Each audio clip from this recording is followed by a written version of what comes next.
Em 1871, o astrônomo real George Biddle Ayres realizou um experimento que ficou conhecido como Ayres Failure, ou falha de Ayres. Esse astrônomo foi um astrônomo real. O que isso significa? Ele pertenceu à Royal Society. Ele foi eleito para a Royal Society da Inglaterra e nesse experimento ele tentou comprovar a rotação da Terra. E eu vou descrever esse experimento e mais dois experimentos em detalhes a seguir, tá? Porém, o que ele descobriu foi que a Terra é estacionária e as estrelas e o éter é que se movimentam. O éter era um conceito científico da época amplamente utilizado na ciência. Sempre foi aceito. Então ele comprovou uma Terra estacionária. Então, em 1887, Michelson e Morley, dois cientistas contemporâneos de Albert Einstein, fizeram um outro experimento mais complexo, com tecnologia melhor, né, para provar a mesma coisa. Mais uma vez, né, utilizando o éter como referencial, eles provaram novamente uma Terra estacionária e um universo geocêntrico. Ayres provou o lance das estrelas girando sobre a Terra e Michelson e Morley provaram uma Terra estacionária, de fato. Então, entre 1905, né, em torno de 18 anos depois, Einstein começou a postular a teoria da relatividade. Então, entre 1905 e 1915, Einstein postulou a teoria da relatividade, excluindo o éter da equação, porque a única forma de se provar a rotação da Terra, a translação, o heliocentrismo, basicamente, né, nesse nosso sistema solar, como eles chamam, né, que a Royal Society decidiu colocar o Sol no centro do universo por alguma razão.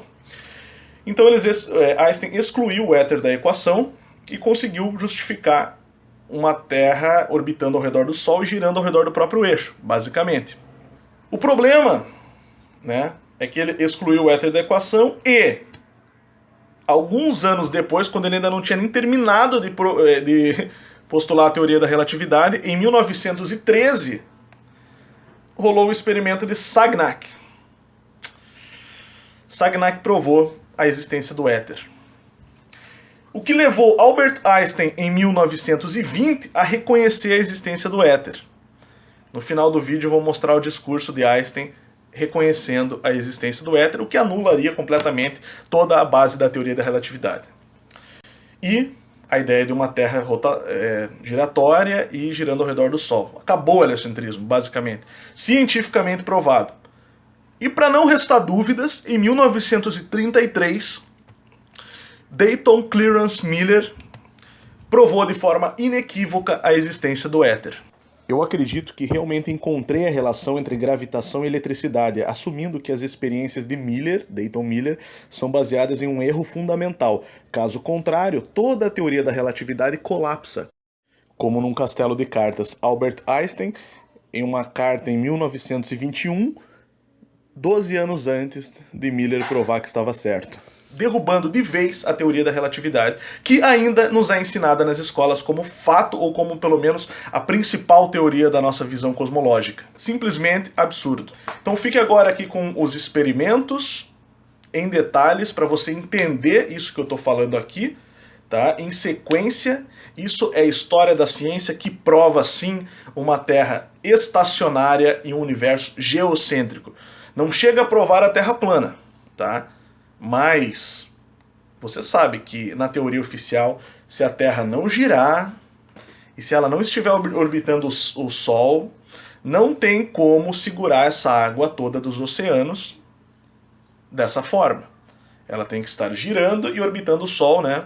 Por toda uma questão gravitacional que nos é ensinada, tá?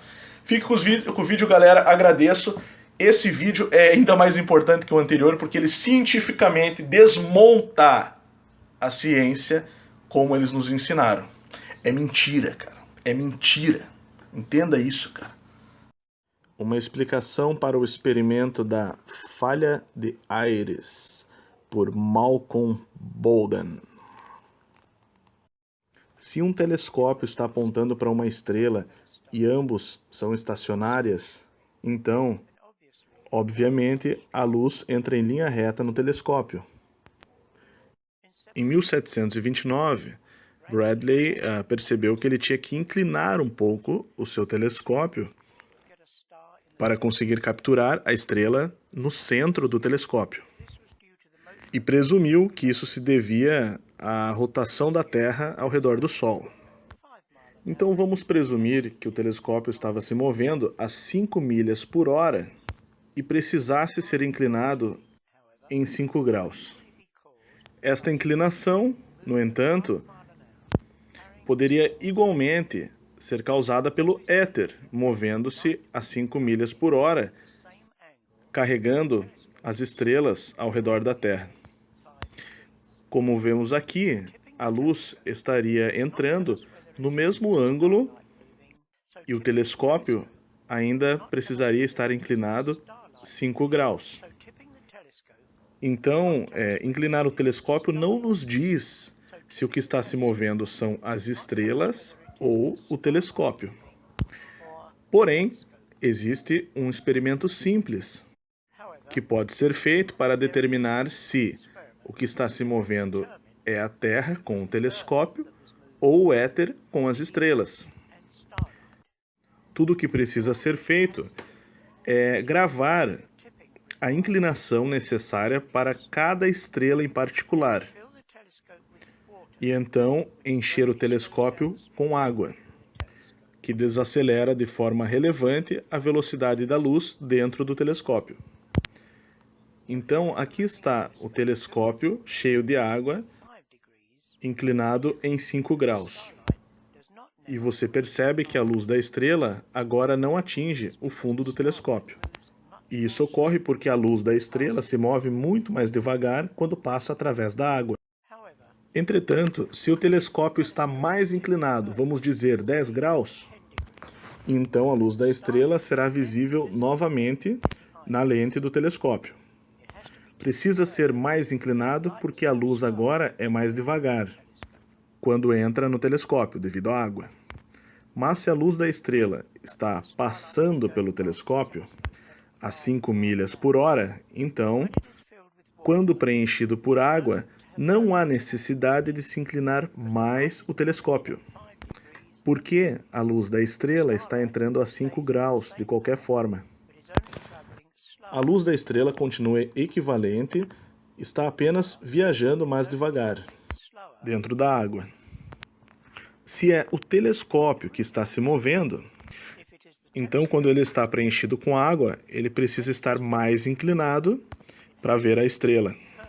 Mas se o telescópio é estacionário e a luz da estrela está passando por cima, então não há necessidade de mais inclinação. Em 1871, George Biddell Airy, o astrônomo real, realizou esse experimento. E essa é uma cópia do seu relatório original. Você pode ver que os dois escritos são virtualmente idênticos. Se fosse o telescópio que estava se movendo, pela área de movimentação, precisaria de 30 segundos de arco. Porém, ele só conseguiu observar 0,8 segundos de arco de diferença. Então Bradley foi o primeiro a descobrir a aberração estelar. E é interessante que em seu relatório, Airy menciona que, mesmo em 100 segundos de arco, continuava diminuindo devagar. E isso indica que a velocidade da luz ainda estava diminuindo de forma mensurável quando Airy realizou o experimento em 1871. O resultado do experimento de Airy, conhecido como a falha de Airy, foi que o telescópio não precisa ser mais inclinado. E isso provou que era a luz que passava por cima que estava se movendo em relação a um telescópio estacionário, fixado em uma Terra estacionária. E o que é interessante no seu relatório bastante curto, de apenas 4 páginas, que nem mesmo uma vez ele referiu-se ao resultado estonteante que seu experimento provou, que a Terra é estacionária. Este experimento também foi descartado pela Wikipédia, que disse: o teste de arrastar éter, do artigo principal éter luminescente. Utilizando um telescópio cheio de água, Airy, em 1871, procurou por uma mudança na aberração estelar através da refração da água devido ao arrasto do éter. E como em todos os outros experimentos com o movimento do éter, ele obteve um resultado negativo. Isso é uma grotesca distorção da verdade, que, quando ele não precisou mudar o ângulo, provou que o éter estava se movendo sobre uma Terra com uma superfície estacionária. Este experimento nunca é ensinado a estudantes universitários de ciência. Eles poderiam começar a questionar o que eles foram ensinados sobre o cosmos, o universo, o Big Bang, a evolução e muito mais se eles soubessem que a Terra é realmente o centro do universo, o qual está rodando sobre nós, exatamente conforme está escrito na Bíblia.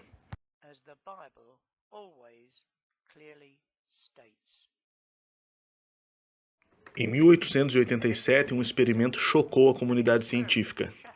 Michelson e Morley tentaram medir a velocidade da Terra através do éter, enquanto orbitava ao redor do Sol, passando a luz em duas direções, uma na direção da Terra em ângulos retos e, em seguida, comparando-os para ver as diferenças, e eles esperavam medir uma velocidade de cerca de 30 km por segundo. Para seu espanto, não houve nenhum movimento desta ordem, e eles chamaram de resultado nulo. Eles, na verdade, mediram de 1 a 10 km por segundo, mas ainda assim foi chamado de resultado nulo. Eles então lançaram uma teoria chamada contração de Fitzgerald-Lorentz, argumentando que o tubo alinhado com a direção do movimento encurta, pois está movendo-se através do éter. Não havia, entretanto, nenhuma evidência para isso. Foi apenas uma maneira de sair da implicação de que a Terra era estacionária. Mais tarde, entre 1905 e 1915, Einstein postulou a sua teoria da relatividade, que viria a resolver, entre aspas, os problemas do experimento de Michelson e Morley, simplesmente abolindo o éter. Lembrando que o éter, a medição do éter, diretamente foi responsável por mostrar que são as estrelas, junto com o éter, fixadas ao éter, que se movem, tanto no experimento de Michelson e Morley, quanto no experimento anterior de Airy. Então, Einstein resolveu o problema removendo o éter da equação. Toda a teoria, entretanto, é cheia de contradições e problemas. Mas, em 1913, no experimento de Sagnac realizou um experimento simples, passando a luz em direções opostas em torno de uma mesa e então recombinando esses movimentos. Isso produz o que eles chamam de franjas de interferência. Então ele girou essa mesa a uma velocidade de 2 revoluções por segundo e percebeu que essas franjas se modificam. Esse resultado tem implicações muito significantes na ciência. Funciona da seguinte forma: um feixe de luz deixa a fonte de luz no canto inferior esquerdo e é dividida em 2 feixes diferentes. Representamos nas cores vermelho e azul, apenas para distingui-los. Eles viajam através do circuito em direções opostas, até que eventualmente eles atingem o ponto divisor, combinando-se novamente até atingir o prato fotográfico, que tem franjas de interferência. Na versão simplificada, nós vemos o feixe se dividindo em 2, o vermelho e azul de novo, e eles seguem pelo circuito, voltando ao ponto divisor e recombinando-se e produzindo as franjas no prato fotográfico.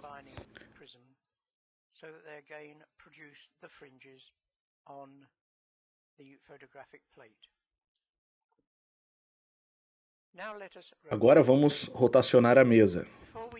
Antes de fazer isso, tem um assunto muito importante relacionado ao efeito do éter.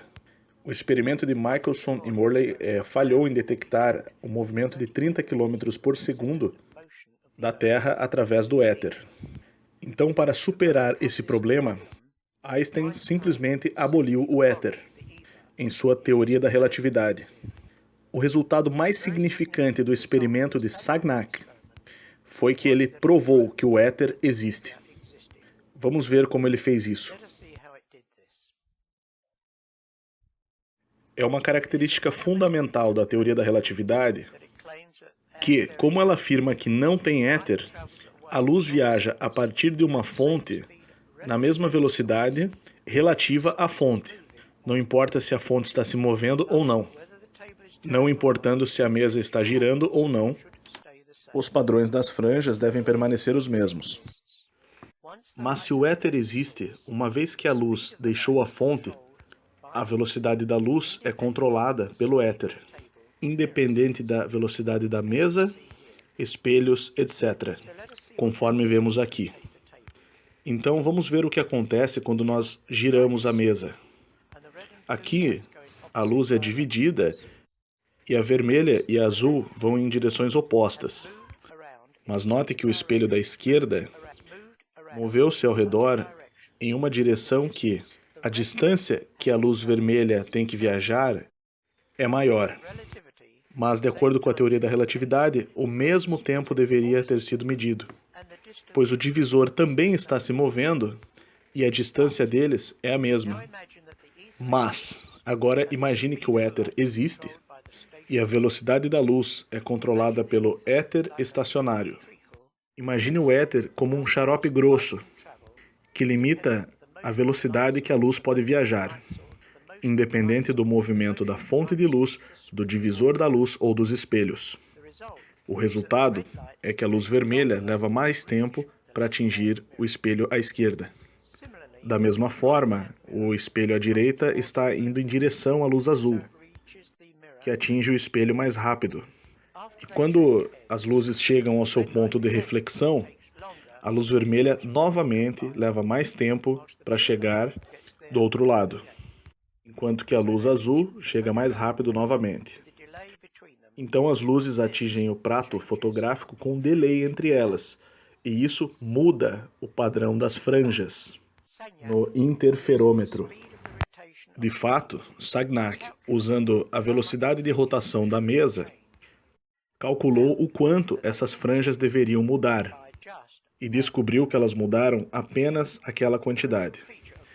A característica fundamental dessa experiência é que ela demonstra que o éter existe, o que destrói a teoria da relatividade.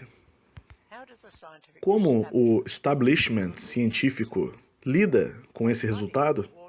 É turvando as águas e criando uma interpretação científica complicada e difícil de entender. A Wikipedia diz que na discussão mencionada é uma rotação que diz respeito a um sistema de referência inercial. Uma vez que esse experimento não envolve uma velocidade relativística, a mesma formulação é válida, tanto no contexto clássico eletrodinâmico quanto na relatividade especial. E aí o autor do vídeo pergunta: como na Terra isso pode ser válido em ambas as teorias? Isso claramente prova que o éter existe, porque a velocidade da luz é controlada pelo éter, independentemente da mesa rotativa. E espelhos.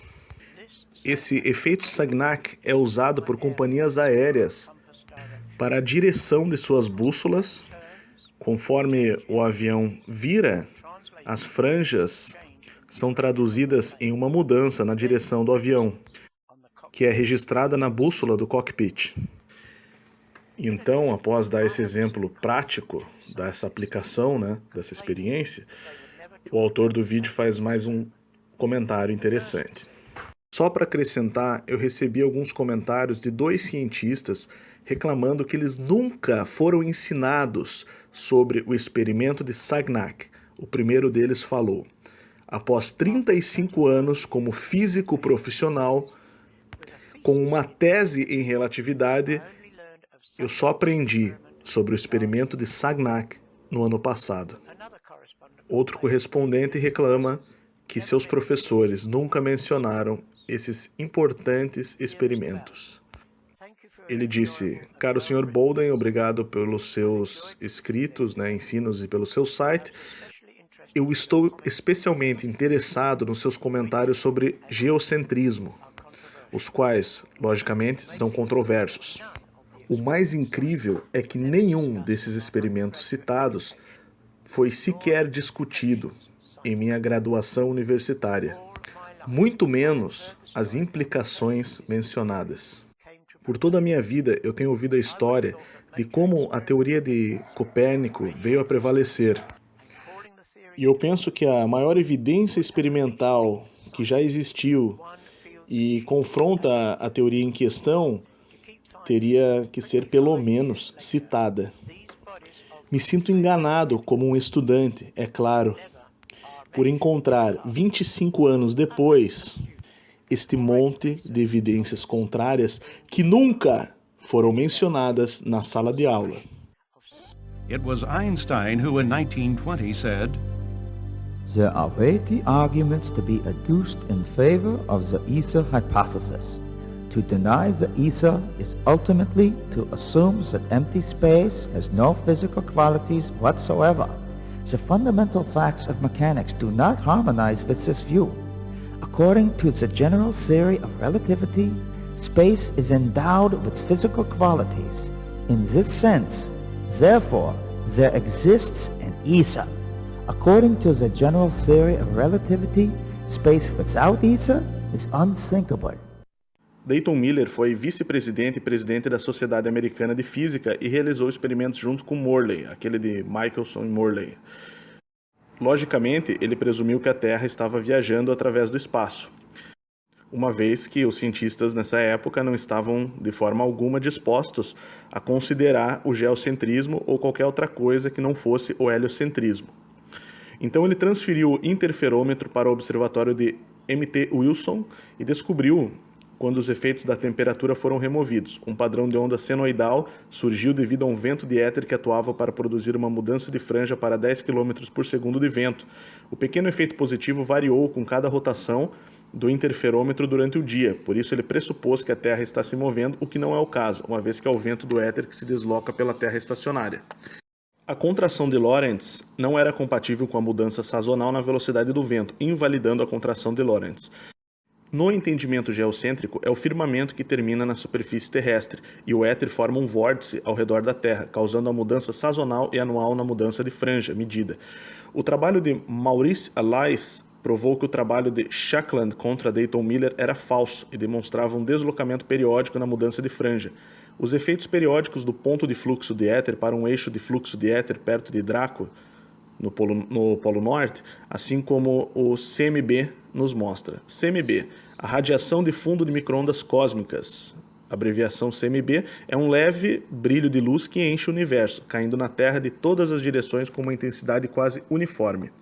O fluxo de éter dependia da hora do dia, estação e altitude acima do nível do mar. De acordo com a análise de Maurice Allais, que é um físico e economista francês vencedor do Nobel de Economia de 1988, o experimento Michelson e Morley não teve resultado nulo, conforme exigido pela Sociedade de Física, ou pela Royal Society, Sociedade Real. Ele também encontrou velocidade de luz variada conforme a direção, implicando um quadro de descanso universal subjacente. A velocidade de tradução cósmica da Terra teve um erro computacional na direção. As variações de franja têm um período sideral com extremidades marginais coincidindo com os equinócios. Os dados analisados por Allais têm um alto nível de confiança e significância estatística.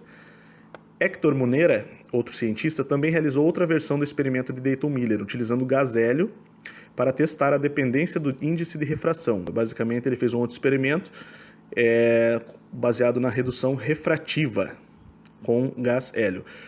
O físico alemão George Joos também descobriu que houve uma pequena mudança de franja quando corrigido na refração do hélio, no caso de 433 km por segundo. Aparentemente, os resultados mostram um ciclo anual para o éter em torno do Polo Norte. Todas essas experiências mostram que a teoria da relatividade é inválida e apontam um universo geocêntrico. Mas é isso aí, galera. Essa é a realidade. A realidade que não te apresentaram.